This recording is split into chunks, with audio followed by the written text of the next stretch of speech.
एक भगवान की बुआ जी थी, नाम था श्रुतकीर्ति, जो भगवान से अत्यधिक प्रेम करती थी और भगवान को और ज्यादा करीब लाने के लिए उन्होंने अपनी बेटी भद्रा का विवाह द्वारिकाधीश के साथ किया। ऐसे भगवान के 7 विवाह हुए।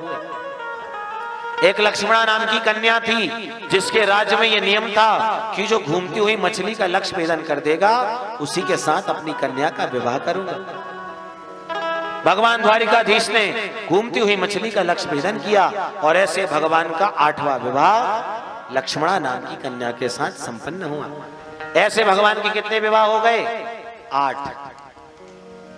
और परीक्षित भगवान के 16,100 विवाह एक साथ एक ही मंडप पर संपन्न हो गए।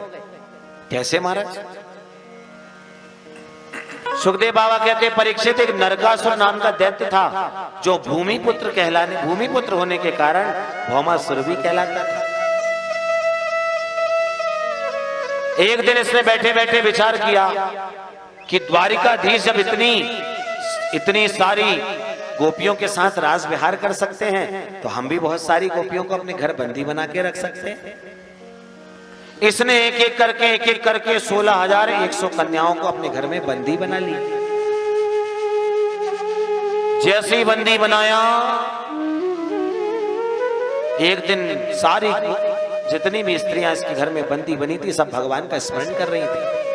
भगवान द्वारिकाधीश गरुड़ पर आरूढ़ हुए और प्राग ज्योतिषपुर का रहने वाला था ये, इसी के द्वार पर पहुंच गए। इसके दरवाजे पर एक 5 मुख वाला मुर नाम का दैत्य रहता था। भगवान ने सुदर्शन उठाया और सुदर्शन उठा के उस मुर नाम के दैत्य का वध किया। आज एक मुर नाम के दैत्य का वध करने के कारण मेरे गोविंद का नाम मुरारी हो गया। बोलो मुरारी भगवान की। भगवान धीरे से आगे बढ़े हैं। जैसे ही भगवान ने आगे प्रवेश किया तो नरकासुर ने भगवान के ऊपर प्रहार करने का प्रयास किया। जैसे ही प्रहार करने का प्रयास किया भगवान को क्रोध आया। भगवान ने सुदर्शन उठाया और जैसे ही सुदर्शन छोड़ा तो उस भौमासुर का भी गर्दन कट के अलग हो गई। और गोविंदाय नमो नमः।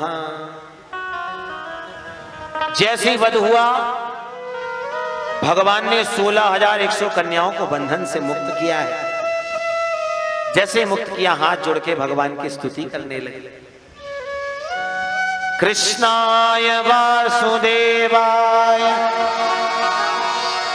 हरये परमात्मने प्रणत क्लेश नाशाय गोविंदाय नमो नमः। हे गोविंद, हम आपकी शरण में हैं। आपने हमारे कष्टों को दूर किया है। भगवान बोले कोई बात नहीं, अब तुम इस पापी के चुंगल से छूट चुकी हो, तुम सब अपने घर जाओ, हम अपने घर जा रहे हैं। सारी गोपियां कहने लगी महाराज इतने दिन इस पापी के चुंगल में रहने के बाद भला कौन हमें अपनाएगा? हमने तो अपना जीवन आपको ही समर्पित कर दिया है। भगवान कहते तो कहना क्या चाहती हो आप? बोले यही कहना चाहती है महाराज, हम आपकी शरण में हैं और आपकी ही शरण में रहना चाहती है। भगवान कहते हैं जिसका कोई नहीं होता उसके हम होते हैं। और भगवान ने एक ही मंडप में एक साथ 16,100 कन्याओं के साथ विवाह संपन्न किया परीक्षित। और ऐसे भगवान के कितने विवाह हो गए? 16,108। और ये थे हमारे कन्हैया के ठाठ। बोलो राधे राधे। कालांतर में परीक्षित भगवान ने एक एक रानी से 10-10 पुत्रों को जन्म दिया।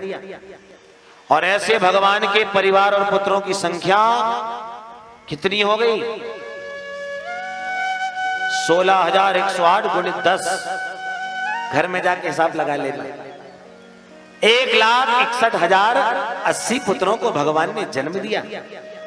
और ऐसे करके भगवान के परिवार की संख्या 56 करोड़ में परिणत हो गई। विचार कीजिए लोग, हम लोग कहते हैं आज जनसंख्या बढ़ रही है, भगवान का परिवार तो स्वयं ही 56 करोड़ का था उस समय। यदि कोई चुनाव का माहौल होता तो विपक्ष में कोई खड़ा ही नहीं होता, क्योंकि 56 करोड़ वोट देने वाले घर में बैठे हैं। प्रेम से कहो श्री राधे।